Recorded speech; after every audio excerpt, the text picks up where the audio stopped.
Hello बच्चों, welcome to the science class. ये unsolved paper class 10th विज्ञान series का सेट नंबर 6। पिछले 5 लेक्चर हमने सेट नंबर 1 से सेट नंबर 5 तक किया था। तो शुरू करते हैं सबसे पहले क्वेश्चन से। तो पहला क्वेश्चन है कि किसी वस्तु से बड़ा आभासी प्रतिबिंब बनाने वाला दर्पण है। तो याद रखिएगा, उत्तल दर्पण में भी आभासी प्रतिबिंब बनता है। अवतल में भी एक कंडीशन ऐसी आती है, जब हम फोकस और ध्रुव के बीच में वस्तु रखते हैं तो यहाँ भी आभासी बनता है। तो हमसे पूछा है कि बड़ा और आभासी। तो उत्तल दर्पण में छोटा और आभासी बनता है, बट अवतल दर्पण में आभासी और उसके साथ साथ बड़ा प्रतिबिंब बनता है जब वस्तु फोकस और ध्रुव के बीच में स्थित हो। क्वेश्चन नंबर 2 है कि मानव नेत्र जिस भाग पर किसी वस्तु का प्रतिबिंब बनाता है वह होता है, तो उसे कहते हैं हम लोग दृष्टि पटल, और इंग्लिश में भी कभी कभी लिखा होता है जिसे हम रेटिना के ही नाम से जानते हैं। रेटिना को भी दृष्टि पटल ही कहा जाता है। अगला है कि श्वेत प्रकाश का कौन सा रंग प्रिज्म से गुजरने के बाद अधिकतम विचलन होता है। तो ये बैगनी रंग का होता है। इसका एक सीक्वेंस आता है जिसे हम कहते हैं विबग्योर। विबग्योर का मतलब होता है, इसका मतलब वायलेट, आई का मतलब इंडिगो, बी का ब्लू, जी का ग्रीन, वाई का येलो, ओ का ऑरेंज और आर का रेड। तो सबसे ज्यादा विचलन होता है वायलेट का, जिसे बैगनी कहते हैं। सबसे कम विचलन होता है रेड का, इसे इसका न्यूनतम विचलन होता है। इसीलिए सूर्योदय और सूर्यास्त के समय इसका विचलन कम होने की वजह से हमें लाल दिखाई देता है। क्वेश्चन नंबर 4 कि एक विद्युत केतली से होकर प्रवाहित विद्युत धारा को दोगुना कर दिया जाए तो उत्पन्न ऊष्मा हो जाएगी। तो हीट और करंट में एक संबंध होता है, H proportional to I square. तो अगर हम यहाँ पे देखें H डैश मान लें, तो उसने बोला है कि इसको दुगुना कर देने पर अगर 2i कर दें यहाँ पे, तो यहाँ पे हो जाएगा 4i स्क्वायर। तो ध्यान से देखेंगे ये हो जाएगा 4 गुना। चौथा का ऑप्शन सी। अगला है कि एक विद्युत चुंबक का क्रोड बनाने के लिए सबसे अधिक उपयुक्त पदार्थ है। तो याद रखिएगा, सबसे सॉफ्ट अगर हम आयरन ले रहे हैं, मुलायम लोहा, तो सबसे बेस्ट है क्रोड बनाने के लिए। अगला है 6 नंबर क्वेश्चन।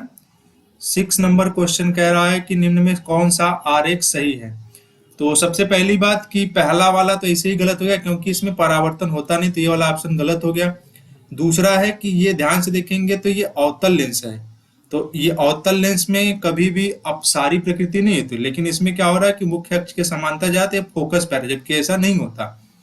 और इसमें क्या है कि सीधे निकल जा रहा है समांतर, तो समांतर भी नहीं निकलेगा क्योंकि अपवर्तन तो होना ही चाहिए। तो सी वाला ऑप्शन सही हो जाएगा, क्योंकि अवतल लेंस में याद रखिएगा आभासी प्रतिबिंब बनता है। तो इसमें आभास होता हुआ ध्यान से देखेंगे पीछे की तरफ जा रहा, फोकस पे मिलता हुआ प्रतीत हो रहा।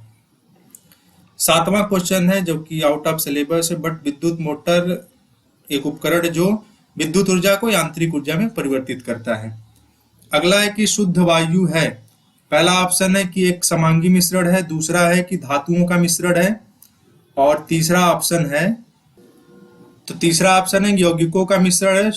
उपयुक्त में से कोई नहीं। तो याद रखिएगा, इसमें से ऐसा कोई ऑप्शन नहीं, क्योंकि शुद्ध वायु बहुत लोगों का मिश्रण होता है, इसमें यौगिक हो ही नहीं सकता।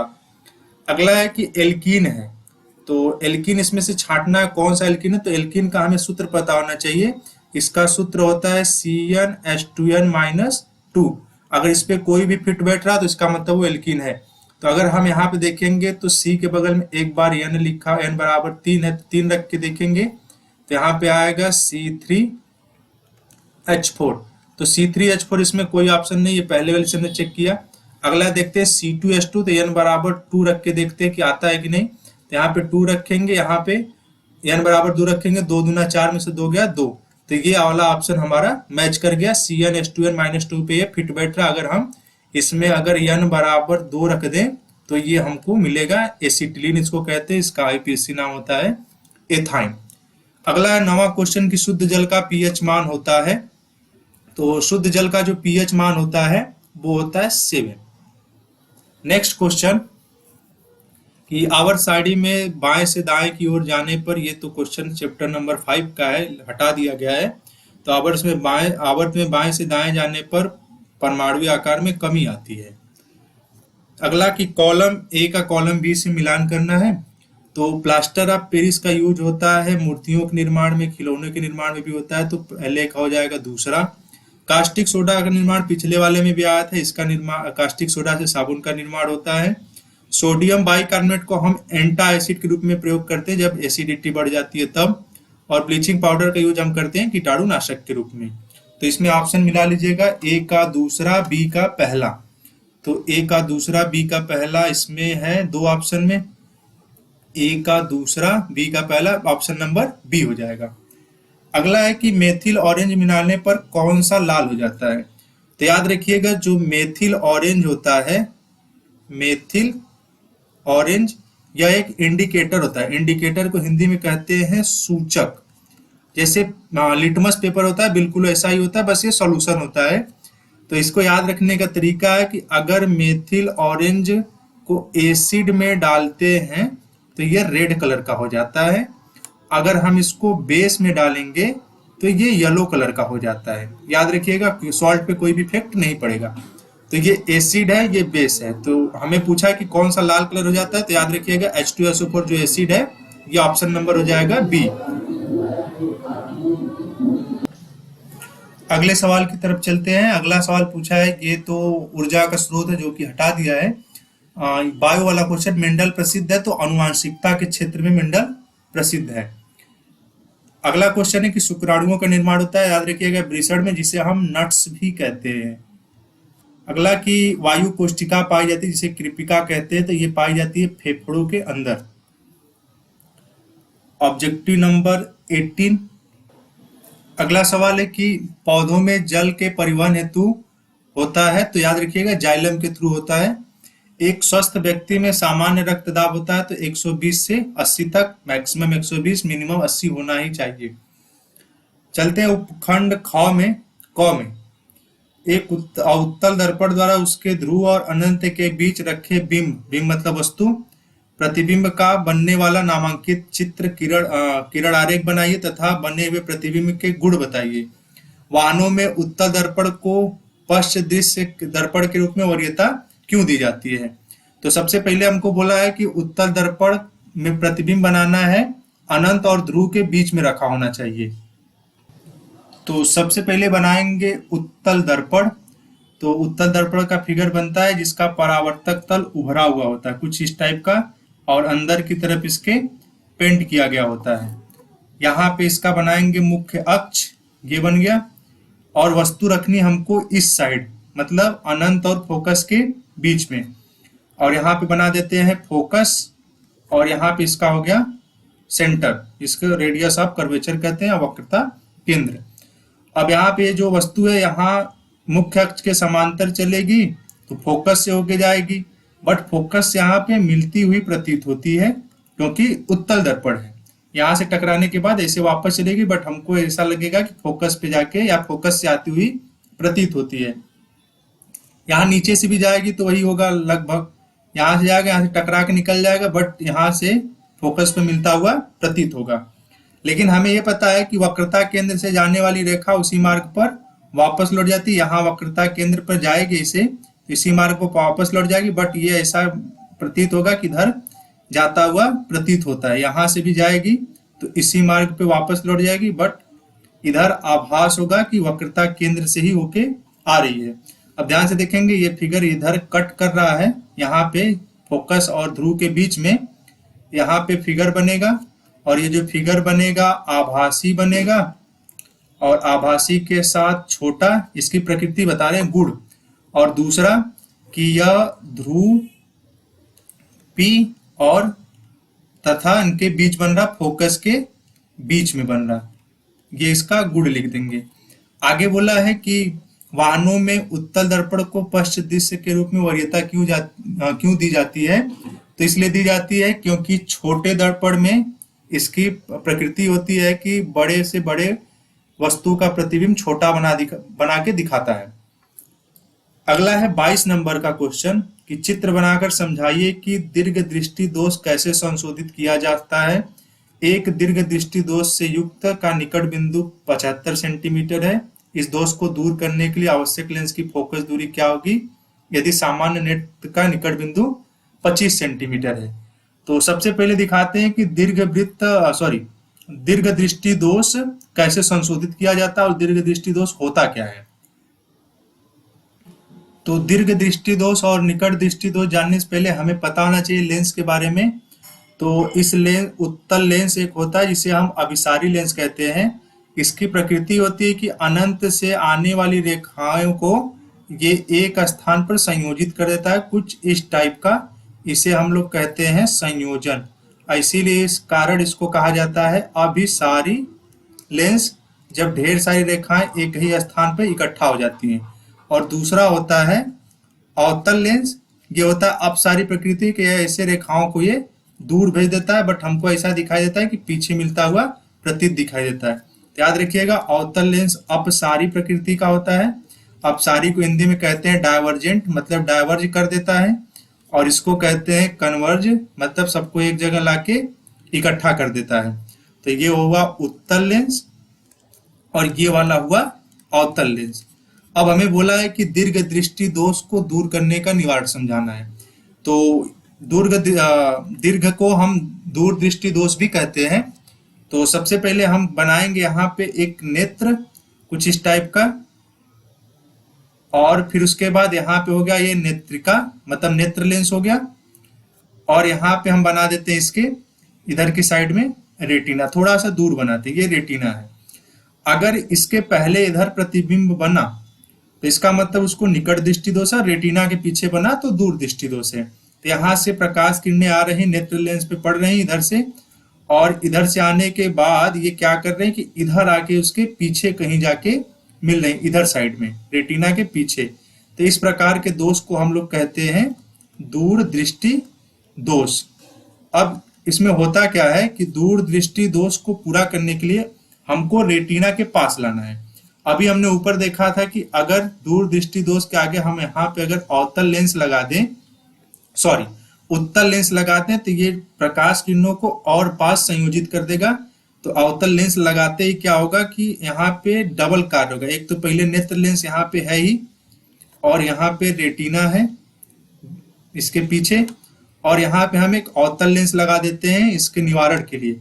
अब ये क्या होगा, यहाँ से जाएगा, पहले तो यहाँ फिर जाएगा, फिर यहाँ से होने के बाद यहाँ जाएगा, फिर यहाँ से होने के बाद यहाँ, थोड़ा सा कन्वर्ज यही बाहर ही हो गया, मतलब अभिसारी हो गया।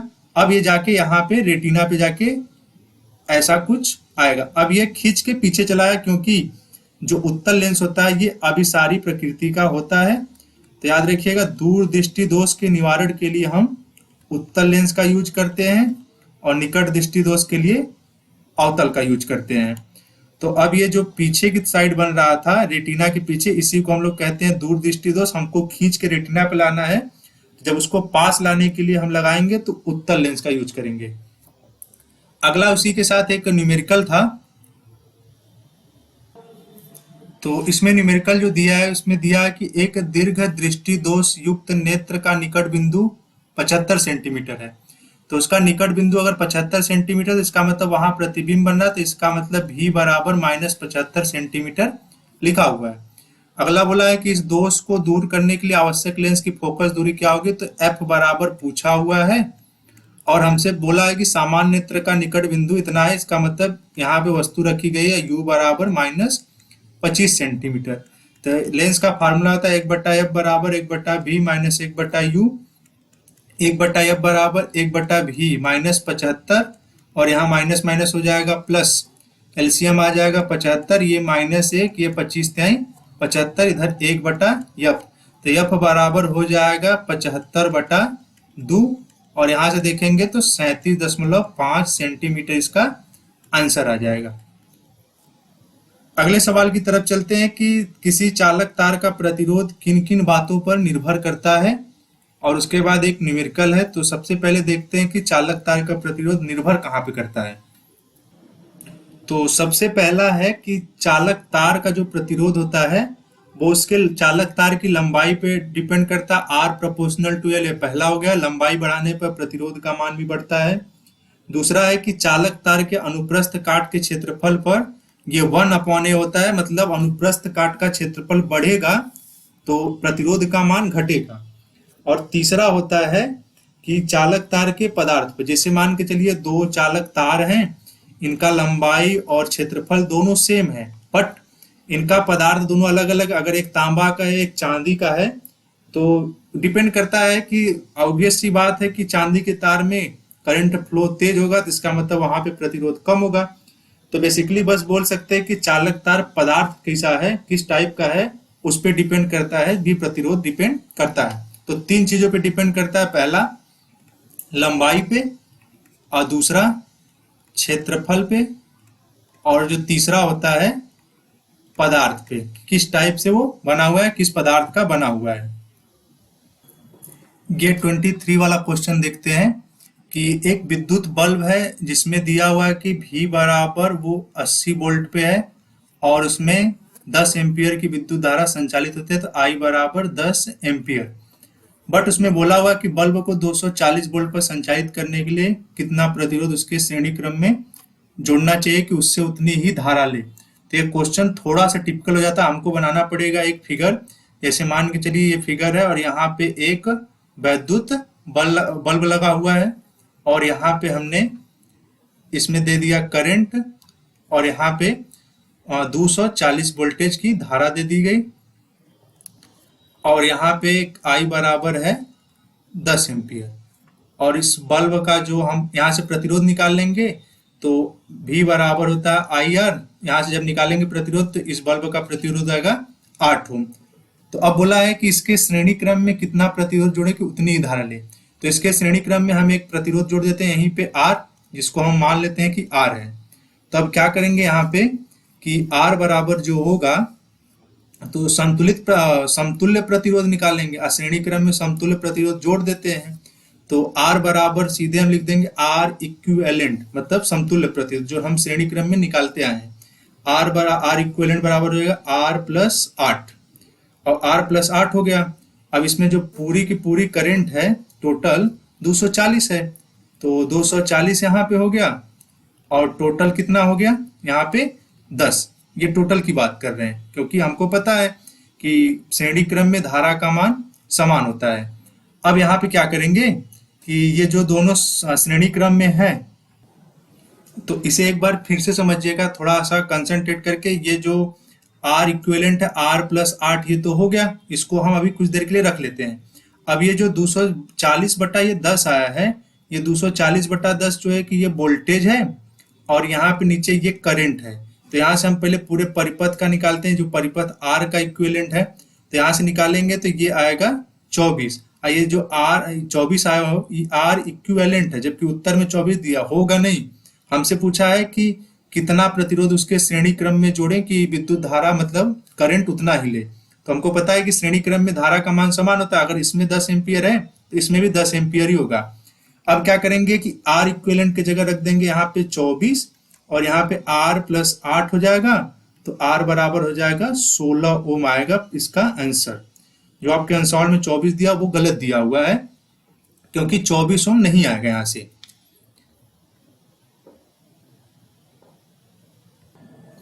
अगले सवाल की तरफ चलते हैं कि किलोवाट घंटा को परिभाषित कीजिए। तो इसका बहुत छोटा सा परिभाषा है कि 1 किलोवाट शक्ति वाले वैद्युत परिपथ में या 1 किलोवाट सामर्थ्य वाले वैद्युत परिपथ में 1 घंटे में व्यय होने वाली वैद्युत ऊर्जा को 1 किलोवाट घंटा कहते हैं। आप इसे ऐसे भी लिख सकते हैं। अगला पूछा है कि 1 किलोवाट घंटा कितने जूल के बराबर होता है। तो आइए देखते हैं कि 1 किलोवाट घंटा कितने जूल के बराबर होता है।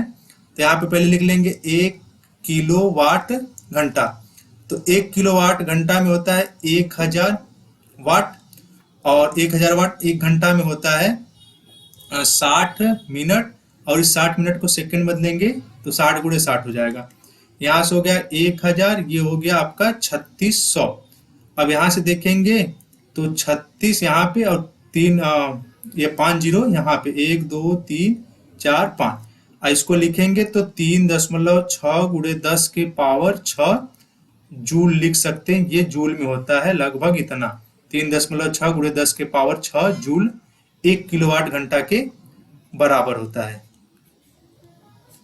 अगला उसमें सवाल पूछा हुआ है कि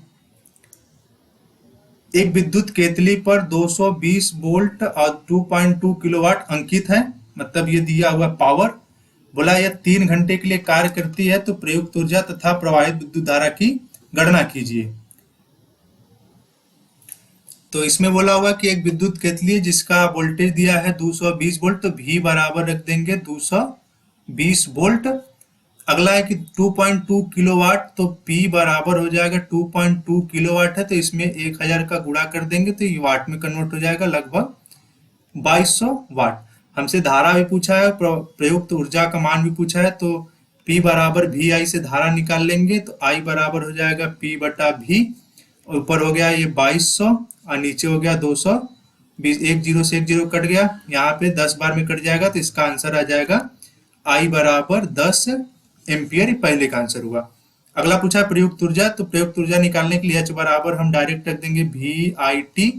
यहाँ पे लिखा हुआ है 3 घंटे के लिए, तो H बराबर V का मान 220, I का मान 10 और यहाँ पे 3 घंटा है, तो 3 गुणे हमें 60 गुणे 60 करना पड़ेगा। अब यहाँ से निकालेंगे, इसका मल्टीप्लाई करने के बाद आ जाएगा ये 6 छाग 36, 36 टाइम होगा 108, 108 का इसमें 22 में गुणा करेंगे, और गुणा करने के बाद जो भी आंसर आएगा वो जूल में आएगा। तो इसका मल्टीप्लाई करेंगे तो ये लगभग आएगा 2376 और इसके आगे 4 जीरो, जूल में आएगा। अब इसको इसमें क्या करेंगे, 1000 का भाग देंगे तो यहाँ से ये 3 जीरो कट जाएगा, तो बच जाएगा 2376, एक जीरो बचा, ये किलो जूल में इसका आंसर आ जाएगा H बराबर। अगले सवाल की तरफ चलते हैं कि फ्लेमिंग का बाएं हाथ का नियम पूछा है और बोला कि किसी चुंबकीय क्षेत्र में धारावाही चालक पर लगने वाले बल के 2 उपाय बताइए बढ़ाने के लिए, और इस प्रभाव को पर कार्य करने वाले उपकरण का नाम बताइए। नामांकित चित्र की सहायता से फ्लेमिंग के बाएं हाथ का नियम समझाइए। तो इसमें उपाय लिखने के लिए हम पहला उपाय लिखेंगे कि या तो हम धारा का मान बढ़ा दें चालक में, या तो हम उसमें लपेटों की संख्या बढ़ा दें, जिसे हम कहते हैं कि कुंडली में घुमावों की संख्या अगर बढ़ा देते हैं तो वहां से भी उसका चुंबकीय क्षेत्र के बल को हम बढ़ा सकते हैं। अगला उसमें पूछा है कि इस प्रभाव पर कार्य करने वाले उपकरण का नाम बताइए, तो लिख सकते हैं कि एल्युमिनियम की छड़ जो होती है, एल्युमिनियम की छड़ को घोड़े की नाल चुंबक के ध्रुवों के बीच एक क्षैतिज तार द्वारा लटका दिया जाता है, तो उपकरण में एल्युमिनियम की छड़ बस लिख सकते हैं। अगला पूछा हुआ कि नामांकित चित्र की सहायता से फ्लेमिंग के बाएं हाथ का नियम समझाइए, तो इसका चित्र हम सेट नंबर 7 में बता देंगे, बट अभी समझा दे रहे हैं कि होता क्या है फ्लेमिंग का बाएं हाथ का नियम, कि चुंबकीय क्षेत्र में विद्युत धारावाही चालक के जो बल की दिशा होती है फ्लेमिंग के बाएं हाथ के नियम से द्वारा दी जाती है। इसमें बताया क्या गया है कि यदि हम बाएं हाथ के अंगूठे, तर्जनी जो अंगूठे के बगल में उंगली होती है और मध्यमा एकदम बीच वाली मिडल फिंगर, सबको एक दूसरे के लंबवत इस प्रकार पकड़ते हैं, एक दूसरे के लंबवत रखना है कि तर्जनी उंगली जो है वो आपके चुंबकीय क्षेत्र की दिशा बताएगी और मध्यमा उंगली जो है वो आपके क्या कहते हैं कि विद्युत धारा की दिशा बताएगी, और अंगूठा जो है वो जो चालक की गति की दिशा या बल की दिशा है वो बताता है। इसका फिगर हम अगले सेट में जरूर देखेंगे। अगले सवाल की तरफ चलते हैं हम कि आईपीएससी नामनक्लेचर लिखना है, तो आइए करते हैं। तो हमसे पूछा आईपीएससी नामनक्लेचर, पहले क्वेश्चन में देखेंगे कि डबल बॉन्ड बना हुआ है यहाँ से, तो नंबरिंग यहीं से स्टार्ट होगी, जहां से डबल बॉन्ड बना हो चाहे कुछ भी हो जाए। तो 3 कार्बन की चेन है, तो यहां से लिखेंगे 1 2 और 3। तो ध्यान से देखेंगे ये Cl छूट गया, या तो हम इसको अगर ऐसे बनाए साफ साफ तो कुछ इस टाइप का इसका फिगर है। यहाँ पे ये CH2 है, ये डबल बॉन्ड, ये CH और यहाँ पे CH2 और यहाँ पे Cl। अब नंबरिंग करेंगे तो यहीं से करेंगे जहां से डबल बॉन्ड है, तो 1 2 और 3। तो ये 3 नंबर पे प्रतिस्थापी समूह, तो इसका नाम लिखेंगे 3 क्लोरो। 3 कार्बन की चेन है तो इसको कहेंगे प्रोप। एक ही नंबर पे डबल बॉन्ड है, इसको कहेंगे प्रोपिन, या 1 प्रोपिन लिख सकते हैं, 1 ना भी लिखें तो भी चल जाता है। अगला सवाल है इसमें कि इसमें OH भी है और COOH भी है, तो इसका स्ट्रक्चर कुछ ऐसा है, CH3, यहाँ पे CH, ऊपर OH है, नीचे बगल में COOH है। तो याद रखिएगा OH और COOH दोनों के दोनों क्रियात्मक समूह है, ये अल्कोहल समूह OH ये वाला कार्बोक्सिलिक समूह है।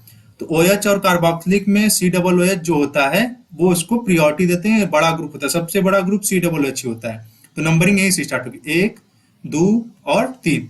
जब COOH के साथ OH आता है तो इसको हम लिखते हैं हाइड्रोक्सी, और जब अकेले आता है तो इसको हम लिखते हैं ऑल, वो भी अंत में लगता है। तो सबसे पहले लिखेंगे 2 हाइड्रोक्सी, 3 कार्बन की चेन है, 3 कार्बन की चेन को प्रोपेन कहते हैं, और इसका जो कार्बोक्सिलिक एसिड का प्रत्यय होता है वो ओइक होता है, तो बन जाएगा प्रोपेनोइक अम्ल बन जाएगा। अगला क्वेश्चन की तरफ चलते हैं। ये क्वेश्चन बस चेन वाला है। तो अगला क्वेश्चन है, यहाँ पे CH2 है, यहाँ पे CH है, इधर भी CH2, नीचे C2H5, यहाँ भी इसके नीचे C2H5, और यहाँ भी इसके नीचे C2H5। तो नंबरिंग करेंगे तो कहीं से भी नंबरिंग स्टार्ट करेंगे, बट लॉन्ग चेन बननी चाहिए, तो यहाँ से स्टार्ट करेंगे। यहाँ पे 2 कार्बन है, 1, यहीं पे 2, फिर उसके बाद 3 4 5, और यहाँ 6, और यहाँ पे एक बार 7, क्योंकि यहाँ पे 2 कार्बन था इसलिए 6 7 यहीं पे है। अब क्या है इसमें कि यहाँ पे ये छूट गया, ये छूट गया तो ये 4 नंबर पे है, तो 4 नंबर पे तो इसको लिखेंगे 4 एथिल।